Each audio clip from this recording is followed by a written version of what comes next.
What did you say? Yesu. That's exactly how we say Jesus. Yesu? Yesu.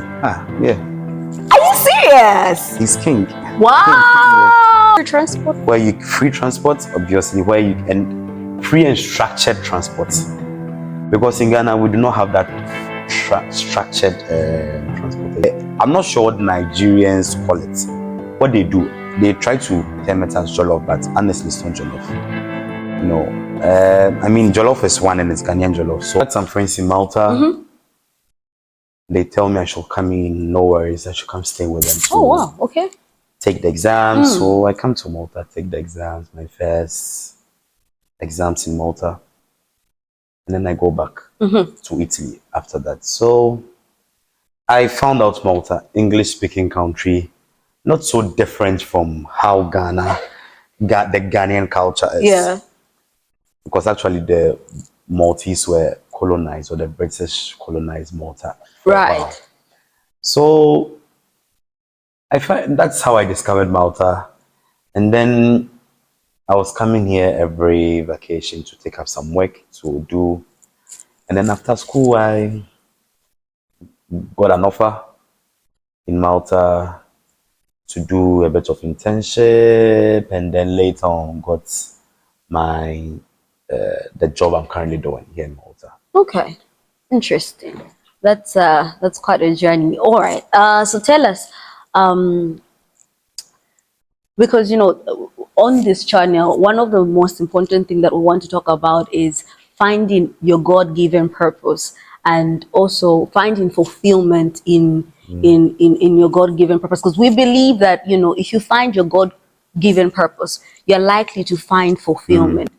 Do you think your journey from Africa until where you are now, you have discovered your purpose, like what you're currently doing is in line with God's purpose for your life?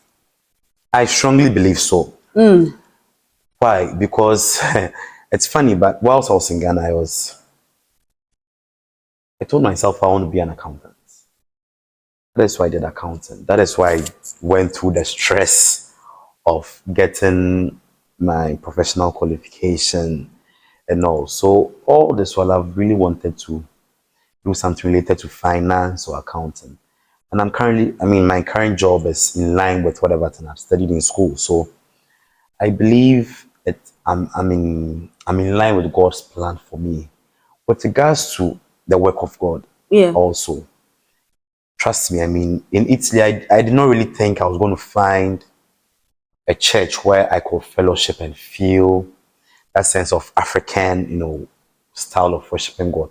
But I found one, actually, where we did. And I got close to the pastor there. I was part of the prayer team. I was leading prayer. I was doing quite a number of things. So, and in Ghana, I was doing all these things. So there wasn't any form of a break. And the friends that I had in Italy, all of them were, men of God. So are you trying to tell us you are a man of God? Because they say birds of. Are you trying to be? We are all men and women of God. They say birds of the same feathers flock together. Yeah. So, but I think that my association with them, really placed me in line with God's will for my life. Because you wouldn't find a day that, in fact, one of them is a pastor. He came to Italy as a pastor. Pastor Collins here. He's in Germany now. Okay. He came to Italy as a pastor. Very good guy, deep, knowledgeable in the word of God and all. So, there wouldn't be a Sunday or a Saturday where they'll say, I don't want to go for prayers. I don't want to.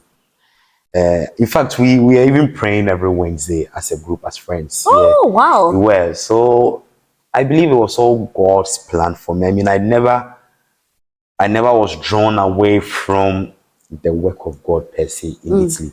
And even in Malta, same. I come to Malta, because of COVID at the time, there was a bit of COVID and other things. So, I was doing online church. Joining my church in Italy, we're having online services. So, the friend that I was living with here in Malta used to attend this Church of Pentecost. I really never bothered to attend this fellowship. But he tells me one day, oh, they are going to get a new man, Reverend Minister, who's coming from the UK. I told him because that day there's going to be food. I would want to come for that service in particular. So he tells me this in like 4 months before, and it gets to the time he tells me it's next week we have to go. So he calls me, he tells me, listen, we need to go. He leaves earlier. At the time I changed apartments, I've moved from wherever I was staying. He calls me, he tells me, listen, we need to go to church today. I told him, okay, I'll come. So I go to church, and then there is his history. Yes, in the Church of Pentecost. What he's trying to say is that right now he's an. No, don't mind. Don't mind that. I won't say it. I won't say it, but Yeah. okay, interesting.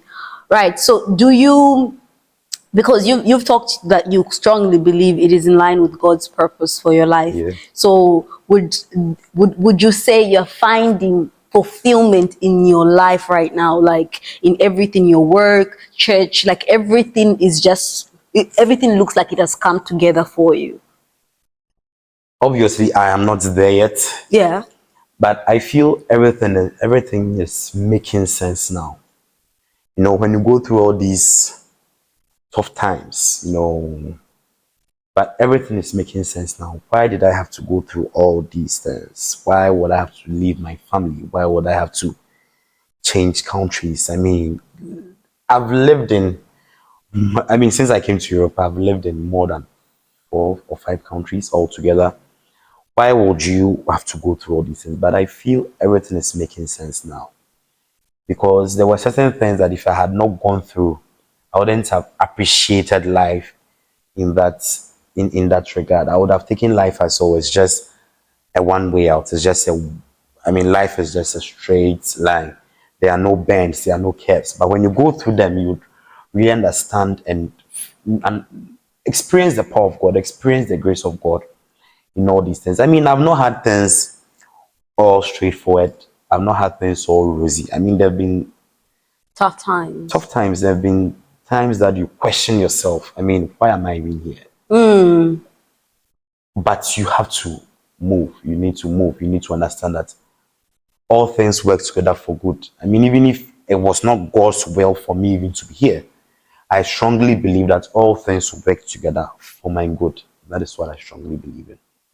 Somebody's in Africa right now. They're seated. They're thinking maybe, I want to go to Europe someday. Yeah.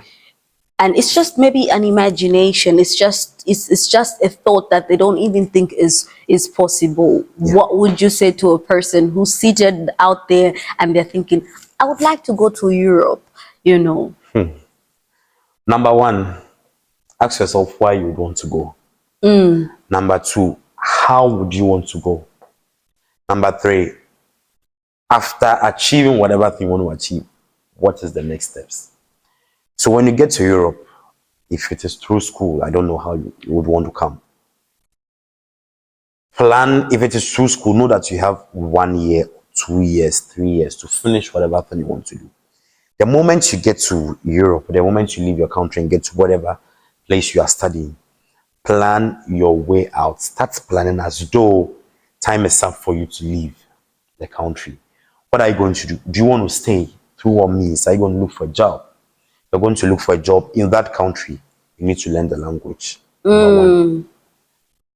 Number one, you need to learn the language, because just imagine you having a business in Zambia, and someone comes, in a local town where you speak the local language, and someone comes, I need a job. You speak the local language? No, but I speak English only. But the people who speak the local language, would you employ that person? To be fair, Zambia is an English-speaking country. You wouldn't.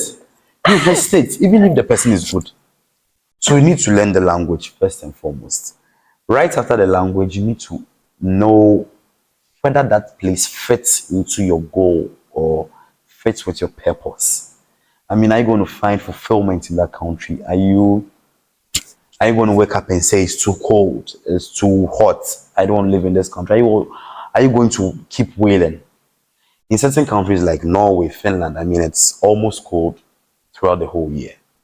Even in summer, I mean, temperatures would go up to like 25, 26. And in the night, it drops. And you can imagine winter. Are you always going to complain that it's always cold, it's always this? If it is cold, then you don't like the country. Which country would you like to move to next? So you need to plan your way out. You need to find legitimate means of staying in the country and not staying in the country illegally after your school. Interesting. Okay. Interesting. Very, very interesting. Okay, so I want to find out from here onwards for you, what is the plan? Like, are you planning to go back to Africa? Are you planning to continue staying in Europe? And I'm asking this because somebody is seated back in Africa and they're thinking, okay, fine, I'm gonna plan to go to Europe. But then, like, at what point do I feel like should I make at what point do I make the decision if I want to completely leave, in a European country, or if I want to just go there and come back home? So, as I said, if you want to go back home, you need to know when you'd want to go back home and to do what. I watch these videos of people trying to, relocate back home. Yeah. But some of them go and they come back. Some of them go with a plan B. So they have their citizenship here. They go, and if it doesn't work out, they'll just come back. But so you need to know why you are going back. I watched a video of a man who had established a factory, a juice factory, and that juice factory is like, the juice is always in shortage. It's that good. He was in Italy. Okay. He planned with his friends. They came first, started a first business. It didn't work out. His friend and him decided to come back again to do this juice thing. No, they did. They started. He went back to Ghana. They went back to Ghana to start another business. The friend realized that it wasn't going to go, so he moved back to Italy to do whatever he was doing. But this friend stayed in Ghana, decided to establish a juice factory through one of these government initiatives, and it's a big hit. It's been a success, and he said, listen, I came with the mindset that I'm not going back. I want to succeed here. I want to do this and succeed. And he gave up everything, and he said, I mean, at this moment, if he wants to go back to Europe, he can easily pay for it and go. Because he's making the money now. So at what point would you want to go back? Do you want to develop yourself here before going back? Do you want to go back and develop yourself in your home country? I for one want to develop myself to the point that once I move back to my country, I wouldn't be thinking I want to move back here. I want to do this. I want to do that. Obviously, at a point in time, we all want to. I mean, home is home. You can never change things. Where you grew up is home. So at a point, you want to go back to do what? And at what point would you want to go back? So all these things you have to plan for before relocating. If you don't relocate and stay here, it is fair. I mean, you can choose to do that and also, have everything settled here for you. Okay. On a lighter note, what are some of the things that you really, really like about Europe that, you think are totally different from Africa? A lot. But for me, one thing that I don't take lightly is healthcare. Healthcare? Yes. I had enjoyed free healthcare, free comprehensive healthcare back in Ghana. Yeah. Before I moved to Europe, and it continued. Yeah. So I know the value of healthcare, and we do not really have that comprehensive free. It's not free. I mean, someone is obviously paying for it through your taxes and other things. But to move back to, one thing that I know we are enjoying much is free healthcare. Free transport? Free transport, obviously, and free and structured transport. Because in Ghana, we do not have that structured transportation. You have to go and stand there and pray that you get a bus soon, know. So you can't really plan. You need to go there and the buses will plan for you. Yeah, but here, the bus is going to come at 7:30, and at 7:30, the bus is in. So you can plan your life in that way. And I think that some of the things that we take granted here is price stability. Prices can be, I mean, before COVID, prices were literally stable. Even after COVID, they shot up and they're now stable. So you can plan and can know that, okay, I'm going to spend 100 euros this week. I'm going to spend 200 euros in the next 3 days. You know, you can actually plan well. But I didn't really get that in Ghana. Because in Ghana, you would go and today price is this, the next day the price is skyrocketed. You know, yeah. So I think that one thing that we take for granted here is the price stability, where you can actually plan your life and, you know, live your life well, so to say. The weather? The weather, I mean, it's beautiful because it changes. You have winter during this time, you have summer or spring, and I love spring. I love spring, you know, where, I mean, during the day, it's not so hot, it's not so cold. During the night, it gets a bit cold, but you don't really have to like wear a thick clothing to sleep or whatever. You don't even have to put on the heaters. You can sleep comfortably, and it's nice during spring, you know. But during winter, it's super cold. During summer, like as we have it now, it's super not warm but hot. Yeah. But the weather is great. It's great. I mean, 4 seasons. We never have these 4 seasons in Ghana. Or the season, I think in Zambia you do have winter and others. I don't know. I'm not sure. I don't know if we call it winter. But it get cold. Really. Yes, we do have cold season. Yeah. We have rain season, and we have hot season. Yeah. Yeah. But in Ghana, we do have the rainy season and the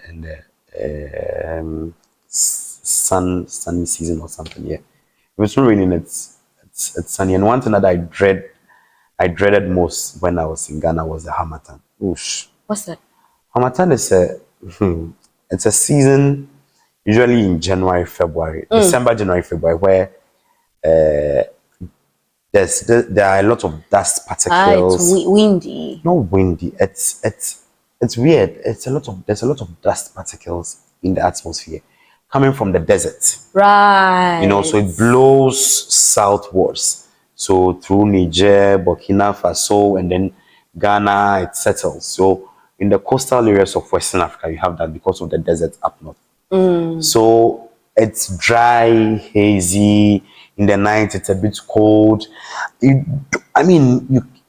can't even breathe well because of the dust particles. So I mean, since I got here, I don't have to struggle about Hamatan. I mean, all I have to struggle about is getting my jackets ready for winter, and that's it. Okay. Beautiful. We're slowing down. We're coming to the end.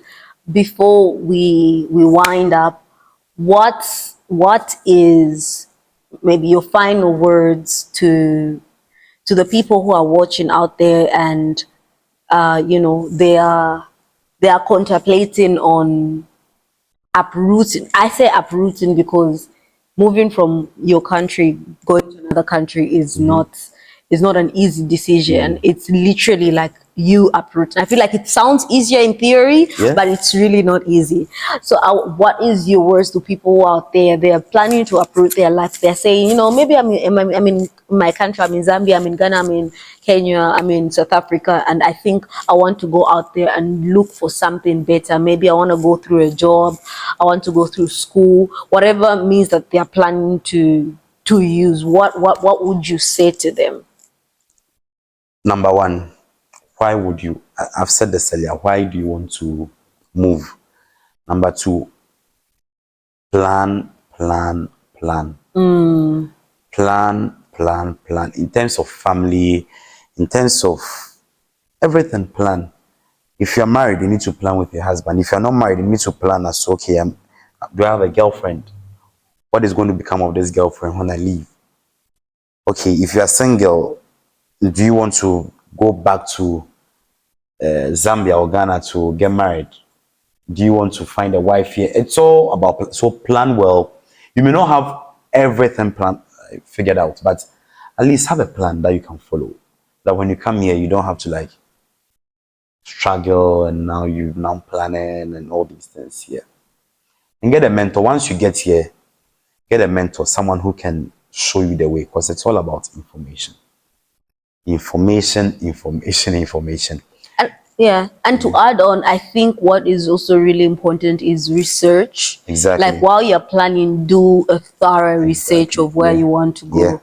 Like I think now there's like a lot of content on YouTube, even like on Facebook, on social media generally. Like look up and find all the information that you need. Okay, so before we go, I did tell you we're going to play a short game. Okay. We're changing the rules of this game because the last time we were trying it, like guys, just to put it in context, the game was supposed to be pretty simple. We would be trying to see how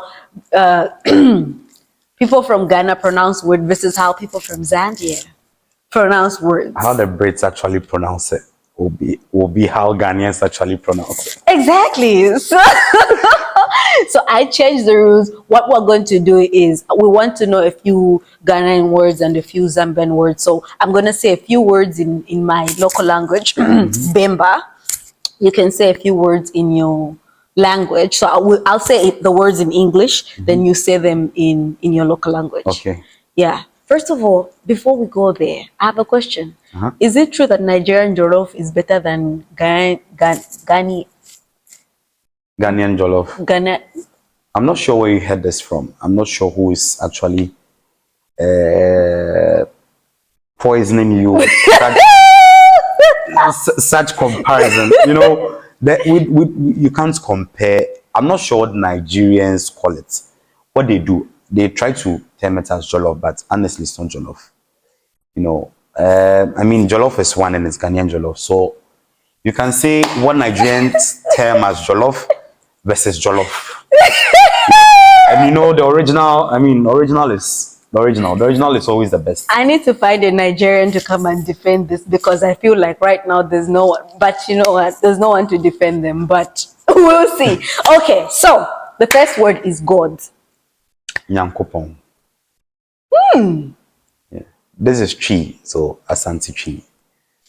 So for us, God is lesser. Okay, lesser. Lesser. Okay. Yeah, that's Bemba. Bemba. Don't forget lesser. Lesser. Okay. Jesus. Yesu. Yeah, sounds Hebrew or What did you say? Yesu. That's exactly how we say Jesus. Yesu. Yesu. Yeah. Are you serious? He's king. Wow. Oh my God. Okay. That's nice. All right. Let's go to how are you? What to say? To say. What to say? You got it right. Yeah. What to say? I'm sorry, my. No, try it out. No. Moving on. How do you say that in Bemba? Mulishani. Mulishani. Yes, very simple. Mulishani. Or you can say, so if you're, Mulishani is when you're greeting like somebody who's older, and then if it's like somebody who's like your age mate, it's Ulishani. Ulishani. Yes. Okay. See, very simple. Moving on. Okay, so how do you say good night? Daye. Literally sleep well. Daye. Daye. Daye. So sleep well, yeah. Daye. Daye. Okay, I think the correct way of saying it in my language is Musenda Mebuino. Mu se da me buino. Buino. Musenda me buino. Yeah. Okay. Good. Yeah. Okay. So now the last word. God is good. Nyameye. Or Nyankopon ye. Huh? Nyankopon ye. Or Nyameye. So we have God, Nyame, or Nyankopon. So you can either choose which one. So that sounds like one word though. Like it sounds like one word. It's actually two separate words. But it's now a name. There are people called Nyameye, so it becomes one word. Yeah, Nyameye. So God is good here in Ghana. There are people called Nyameye, and other stuff. Yeah. So it's for us. It's Lesamusuma.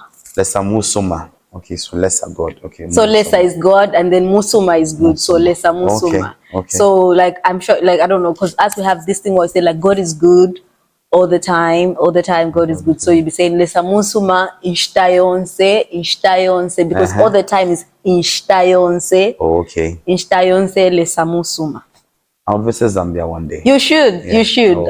Yeah, you need to come and see the beautiful Zambia. Sure. The beautiful Lusaka. Exactly. With the Zambian kwacha. I'm very impressed. Not bad. At this point, we can give you land in our country. You are doing well. Sure. I want to be president in Zambia, so we can look at that. What's the president's name? Hakainde Hichilema.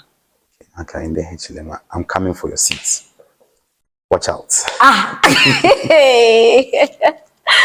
Thank you so much for joining us on Conversations with Nyawa. This has been such a pleasant conversation. I am grateful for the time, and I'm also happy that we're able to do this. Yeah. And to greater things ahead. Yeah, you should come back. We should have another conversation about something else. Exactly. Yeah, definitely. Okay, so thank you so much for watching. If you have reached this far, it means you have watched the entire conversation, and I'm so grateful. My name is Nyawa Silwenga. Until the next time when we have yet another exciting conversation, bye for now.